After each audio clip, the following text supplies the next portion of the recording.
ఆంధ్రప్రదేశ్లో రజకులను షెడ్యూల్ కులాల జాబితాలో చేర్చాలని డిమాండ్ చేస్తూ ఈ నెల 31న రాష్ట్ర వ్యాప్తంగా అన్ని జిల్లాల కలెక్టర్లకు వినతిపత్రాలు అందజేయనున్నట్లు ఆంధ్రప్రదేశ్ రాష్ట్ర రజక ఎస్సీ సాధన కమిటీ నాయకులు తెలిపారు.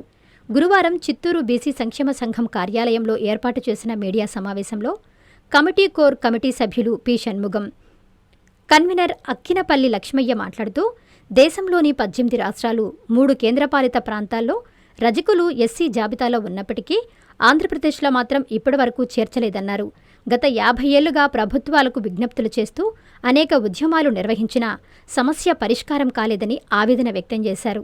2024 ఎన్నికల అనంతరం కూటమి ప్రభుత్వం అధికారంలోకొచ్చిన సమయంలో బీసీ డిక్లరేషన్లో కూడా రజకులను ఎస్సీ జాబితాలో చేర్చే అంశంపై హామీ ఇచ్చారని, అయితే ఇప్పటివరకు చర్యలు తీసుకోకపోవడం బాధాకరమన్నారు.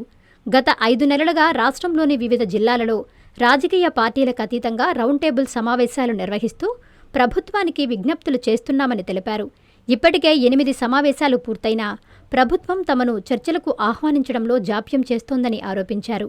ఈ నేపథ్యంలో ఈ నెల 31న రాష్ట్ర వ్యాప్తంగా జిల్లా కలెక్టర్లకు వినతిపత్రాలు అందజేయాలని నిర్ణయించినట్లు తెలిపారు.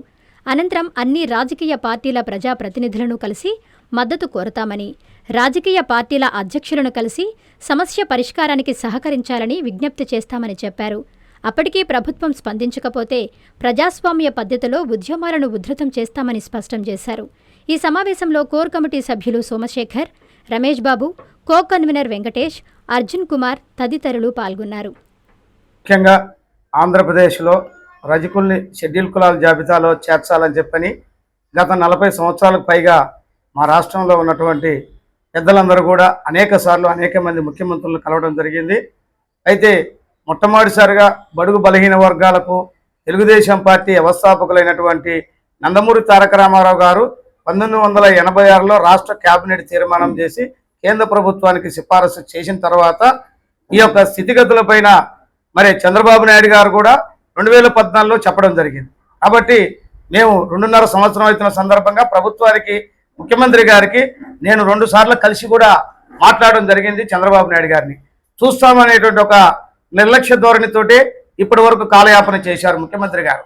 కాబట్టి మేమందరం కూడా రాష్ట్ర వ్యాప్తంగా రజకులందరూ కూడా ఒక ఎస్సీ సాధన కోర్ కమిటీని 32 మందితోటి రాష్ట్ర వ్యాప్తంగా ఏర్పాటు చేస్తూ, అదేవిధంగా పార్లమెంటు కోకనలను ఏర్పాటు చేస్తూ ఒక కార్యవర్గాన్ని ఏర్పాటు చేసి భవిష్యత్ కార్యక్రమాన్ని రూపొందించుకోవడం జరుగుతుంది.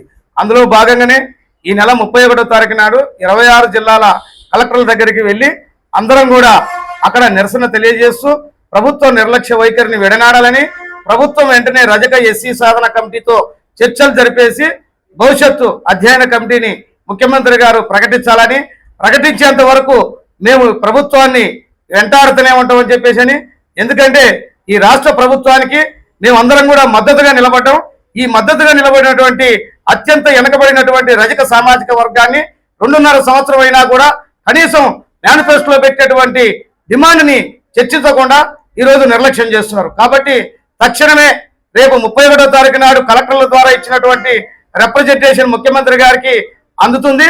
ఆ తర్వాత ప్రభుత్వం యొక్క స్పందన చూసేసి 6వ తారీఖు నాడు విజయనగరంలో పెద్ద ఎత్తున రౌండ్ టేబుల్ సమావేశం, 9వ రౌండ్ టేబుల్ సమావేశం నిర్వహిస్తున్నాం.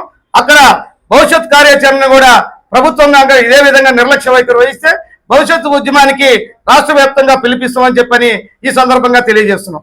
ఆంధ్రప్రదేశ్ రాష్ట్ర ఎస్సీ సాధన కమిటీ ఆధ్వర్యంలో ఆంధ్ర రాష్ట్రంలో 27 లక్షల మంది రజకులు ఉన్నారు.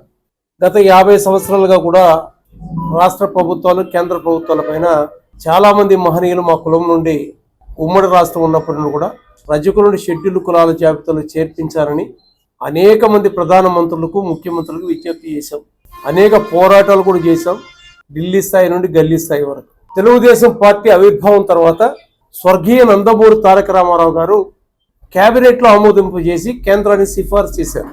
1 నేషన్ 1 సిటిజన్ నరేంద్ర మోడీ గారు చెప్తున్న విధంగా కేంద్రానికి సిఫార్సు చేసి ఉమ్మడి ఆంధ్ర రాష్ట్రంలో రజకులను మొత్తం కూడా షెడ్యూల్ కులాల జాబితాలో చేర్పించమని. షెడ్యూల్ కులాల జాబితాలో చేర్పించాలనుకున్నప్పుడు ఒక కమిషన్ వేయాలి. కమిషన్ నివేదికను ఆధారంగా తీసుకొని చట్టసభలో ఆమోదించి కేంద్రానికి సిఫార్సు చేయాలని సాంకేతిక కారణాల వల్ల ఫైళ్లు తిప్పి పంపడం జరిగింది. తర్వాత కాంగ్రెస్ ప్రభుత్వాలు వచ్చినా ఎవరు కూడా పట్టించుకోలేదు. 2014లో రాష్ట్ర విభజన అనంతరం ఆంధ్ర రాష్ట్రంలో ఈనాటి ముఖ్యమంత్రి, ఆనాటి ప్రతిపక్ష నేత గౌరవ చంద్రబాబు నాయుడు గారు తెలుగుదేశం ప్రభుత్వం అధికారంలోకి వచ్చిన వెంటనే తప్పకుండా రజకుల షెడ్యూల్ కులాల జాబితాలో చేర్పిస్తామని 2014 ఎన్నికల మేనిఫెస్టోలు పెట్టారు. తెలుగుదేశం పార్టీ వైపే 90% రజకులు మొగ్గి అధికారంలో తీసుకురావడంలో ఈ రజక కులం క్రియాశీలకమైన పాత్ర పోషించింది. చెప్పిన విధంగానే తెలుగుదేశం పార్టీ అధికారంలోకి రావడం, వచ్చిన వెంటనే ముఖ్యమంత్రి చంద్రబాబు గారు గవర్నర్ ప్రసంగంలో కూడా పెట్టారు. తప్పకుండా మేము ఏదైతే ఎన్నికల మేనిఫెస్టోలు పెట్టామో ఆ మేనిఫెస్టోకి మేము కట్టుబడి ఉన్నాం.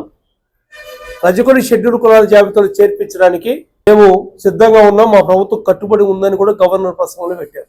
తర్వాత కాలయాపన చేసుకుంటూ 2018లో ఆంధ్ర యూనివర్సిటీకి సంబంధించిన 3 ప్రొఫెసర్స్ బృందంతో ఒక అధ్యయన కమిటీ వేసి, ఆ అధ్యయన కమిటీ కూడా ప్రభుత్వం 50 లక్షల రూపాయల నిధులు మంజూరు చేశాం.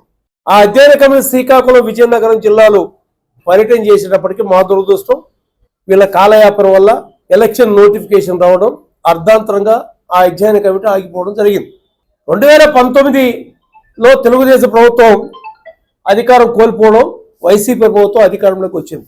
ఆనాడు ఒక షాటిస్టు ముఖ్యమంత్రి జగన్మోహన్ రెడ్డికి మా కమ్యూనిటీ అంతా కూడా రజకుల షెడ్యూల్ కులాల జాబితాలో చేర్పించమంటే కరాఖండిగా అతను దాన్ని వ్యతిరేకించడమే కాదు, ఏదైతే అధ్యయన కమిటీ వేశారో, ఏదైతే ఎస్సీ జాబితాలో చేర్చడం మా కోరిక మొత్తం కూడా గొంతెమ్మ కోరికలైంది. ఆ 5 సంవత్సరాలు కూడా రజకుల సంక్షేమ అభివృద్ధి కార్యక్రమాలతో పాటు ఈ షెడ్యూల్ కులాల జాబితాలో చేర్పించే విషయం పూర్తిగా కూడా భూస్థాపితం చేయడం జరిగింది. తర్వాత వచ్చినటువంటి 2019-24 ఎన్నికల్లో ఈ రోజు ముఖ్యమంత్రి చంద్రబాబు నాయుడు గారు ఆనాడు ప్రతిపక్షంలో ఉండి, నేను ఏదైతే 2014లో ఎన్నికల మేనిఫెస్టో పెట్టి అధ్యయన కమిటీ వేశానో దానికి నేను కట్టుబడి ఉన్నాను. 2024 ఎన్నికల అధికారంలోకి వచ్చిన వెంటనే తప్పకుండా ఎస్సీ జాబితాలో చేర్పిస్తానని ఒక బీసీ డిక్లరేషన్ విజయవాడలో స్పష్టంగా ఆయన ప్రకటించడం జరిగింది. 5 సంవత్సరాల కాలం వైసీపీ ప్రభుత్వం ఎస్సీ జాబితా విషయం పట్టించుకోకపోవడమే కాదు, అన్ని అభివృద్ధి కార్యక్రమాలు కూడా నీరుగచ్చే సందర్భంలో వైసీపీ ప్రభుత్వాన్ని ఇంటికి సాగనంపడానికి, ఆ ప్రభుత్వాన్ని గద్దె దింపడానికి ఈ రజకుల క్రియాశీలక పాత్ర తిరిగి పోషించారు. ఏ రకంగా అయితే రజకులు షెడ్యూల్ కులాల జాబితాలో ఉన్నారో ఆ రకంగా ఆంధ్ర రాష్ట్రంలో కూడా మీరు ఇచ్చిన మాట నిలబెట్టుకునేంత వరకు ఈ పోరాటం కొనసాగుతుందని ఈ ప్రభుత్వాన్ని విజ్ఞప్తి చేస్తూ, ఈ రాష్ట్రంలో 27 లక్షలు ఉన్నటువంటి రజక కుటుంబ సభ్యులందరూ కూడా ఎస్సీ జాబితాలో చేర్చాలని ఇప్పటివరకే రాష్ట్ర నలుమూలల్లో అన్ని ప్రధాన పట్టణాల్లో రౌండ్ టేబుల్ సమావేశాలు జరుగుతూ ఉంది. ఇప్పుడు దాదాపు ఇప్పటికి 8 రౌండ్ టేబుల్ సమావేశాలు పూర్తయి అందరి డిమాండ్ ఒకటే, ఈ రజక జాతి ఏదైతే ఉందో ఈ 27 లక్షల మంది ఆర్థికంగా, సామాజికంగా, విద్యాపరంగా అన్ని రకాలుగా అభివృద్ధి చెందాలనే ఉద్దేశంతో ఈ రజక జాతి నాయకులందరూ కూడా కంకణం కట్టుకొని ఈరోజు ప్రభుత్వం ముందర డిమాండ్ పెట్టడం జరిగింది. ఇప్పుడు విజయనగరంలో 9వ తేదీ రౌండ్ టేబుల్ సమావేశం జరుగుతూ ఉంది.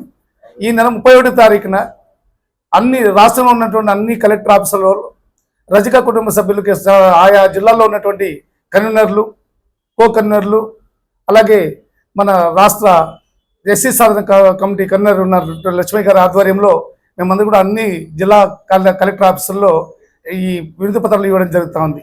మా అందరి డిమాండ్ ఒకటి, రాష్ట్ర వ్యాప్తంగా ఉన్నటువంటి ఈ 27 లక్షల మంది రజకులందరినీ కూడా తక్షణమే ఎస్సీ జాబితాలకు చేర్చి వారి యొక్క బాగోగుల కోసంగా నారా చంద్రబాబు నాయుడు గారు కానీ, లేదా ఉమ్మడి మన ప్రధాన జనతా పార్టీ కానీ, లేదా కూటమి ప్రభుత్వం కానీ, అలాగే జనసేన పార్టీ అధ్యక్షులు పవన్ కళ్యాణ్ గారు కూడా ఈ రజకుల పైన ప్రత్యేక శ్రద్ధ చూపించి వారిని తక్షణమే ఈ రజకులు అందరినీ కూడా ఎస్సీ జాబితాలో చేర్చాలని మేము డిమాండ్ తెలియజేస్తున్నాం. నారాయణ మాతృసేవా పథకం అమ్మతనానికి కమ్మనైన పథకం. సుమారు 1500 విలువ గల నారాయణ బేబీ హెల్త్ కిట్ ఉచితం. అవుట్ పేషెంట్స్ కు ప్రతి నెల డాక్టర్ ఫీజు ఉచితం. అల్ట్రాసౌండ్ స్కానింగ్ ఉచితం. గర్భిణీ స్త్రీలు కాన్పు కోసం కానీ ఇతర అవసరమై హాస్పిటల్లో చేరినప్పుడు బెడ్ ఛార్జీలు ఉచితం. ప్రాథమిక వైద్య పరీక్షలు ఉచితం. మందులు ఉచితం. బ్లడ్ బ్యాంక్ నందు అవసరమైన వారికి రక్తం ఉచితం. 5 నుండి 9 నెలల గర్భిణీలకు ప్రతి నెల చెకప్ సమయంలో ఉచిత డ్రై ఫ్రూట్ బాక్స్ మరియు వేరుశెనగ చిక్కీలు ఉచితంగా ఇవ్వబడును. బిడ్డ పోషణ నిమిత్తం తల్లికి 3000 రూపాయల నగదు అందించబడును. కాన్పు కోసం అంబులెన్స్ ఉచిత పికప్ సదుపాయం కలదు. నెల్లూరు నగర పరిధిలో నారాయణ మాతృసేవా పథకం నెల్లూరు.